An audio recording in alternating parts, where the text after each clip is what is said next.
matapos mapanood ng biktima dito sa TV Patrol ang balita tungkol sa pagnanakaw ng suspect. Nagpapatrol si Gretchen Malalad. Siya mismo. Positibong kinilala ni Teresita na ang dati niyang kasambahay na nagnakaw sa kanya noong Nobyembre 2011. Napanood ni Teresita sa TV Patrol kahapon ang balita tungkol sa kasambahay na si Marivic Villanueva na nagnakaw sa kanyang dalawang naging amo.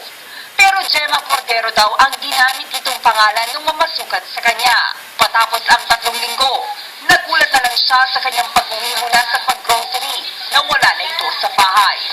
Nabaklas na ang lock ng kanyang kwarto at sira na rin ang kandado ng kanyang aparador.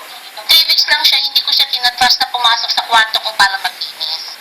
Nawala ang kanyang cash of 26,000 pesos, 2 cellphone at mga relo at alas na nagkakalaga ng 200,000 pesos. Kung sino man siya at kung ano man ang pangalan niya, bahala na lang siya, kailangan panagutan niya yun. Makulong siya. Hindi na nag-ooperate ang JMKR agency na may hawak sa suspect. Pero ayon sa dating may-ari, may ipinakita namang NBI at barangay clearance ang suspect nung mag-apply sa kanila. Hindi namin alam kung anong trabaho ng mga yan. Nagtagalan sila ng trabaho, hindi namin ang mapapasukan. Ayon sa Quezon City Police, nakaalarma na sa mga pulis ang suspect at kapag namataan ay agad na dadalhin sa presinto. Nanawagan din ang pulisya na agad tumawag sa kanila ang sinumang makakakita sa suspect. Gretchen Malalad, Patrol ng Pilipino.